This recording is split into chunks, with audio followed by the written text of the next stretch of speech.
There is evidence to suggest that there may be an increased risk of suicide in the LGBT population. Most people believe that's because of social determinants that go into the kind of assaults that LGBT people live with on a daily basis. Employment discrimination, discrimination in education, discrimination in healthcare access and public accommodations. And when people have to confront these things on a daily basis, it can make life more difficult. In a pluralistic society like America, which is seen around the world as a beacon of freedom, this is what freedom means. We all want to participate in the American dream, and we should all be allowed to do that.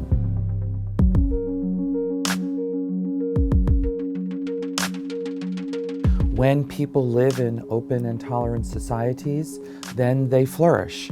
Where they live in societies where they're seen as lesser than, of course, we're going to find more difficulties in people's lives. One of the things that sometimes leads to major depression, for some people it's biology, they come from families that have depression, but even when there's biology, there's a certain kind of psychosocial, environmental aspect of it. If you stress a person with a vulnerability for depression enough, they can get severely depressed and become suicidal.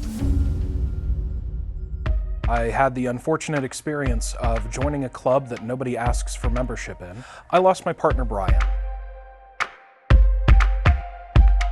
Brian loved Douglas Adams. He had a hobby for memorizing typeface fonts. He liked the band Keane, and he wielded puns like an expert fencer with a blade. When Brian was younger, he was diagnosed with leukemia. Of all the things he lost fighting leukemia, his compassion and sense of humor weren't among them.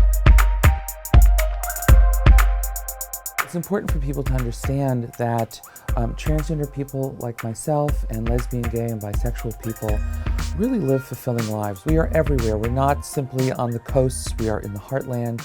We're in cities from north to south and east to west. Who you're attracted to, who you fall in love with, is not a choice. One's sexual orientation, although we don't know what causes people to be heterosexual or homosexual, we know that it's deeply ingrained, deeply felt. Brian, after recovery, went away to college in Syracuse, and it was while he was there that he began presenting with schizophrenia.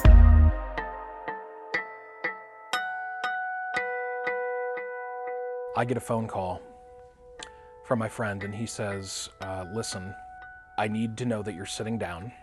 And he said, I've already called the paramedics. The police are already here. You need to get home. I broke a lot of traffic laws getting home. And when I got to my neighborhood, the entire thing was lit up like the 4th of July. And I already knew. But I had to ask. I said, why shouldn't I go inside? And my friend, who was there, told me, I think you know why. Brian's dead.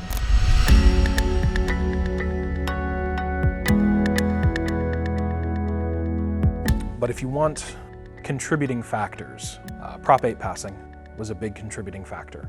It's amazing how something that ultimately unimportant can be considered persona non grata and public enemy number one by a certain vocal minority of people. And when you live your life day by day, hearing hate speech, it's a trauma. So when you already have the trauma of an unsupportive world, and you factor in things like Prop 8, surviving leukemia, having a mental illness, feeling incorrectly that you're a burden on other people, that people would be better off without you. Because that's what your mind is telling you, because it's already made the decision to self-destruct, and it's just reverse engineering a way to get you to that place.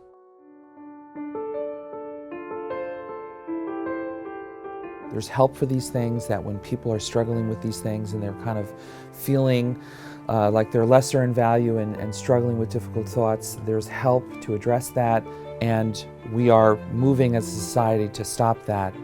And I'm confident that it will stop at some point. The only weakness when it comes to suicide is silence, period.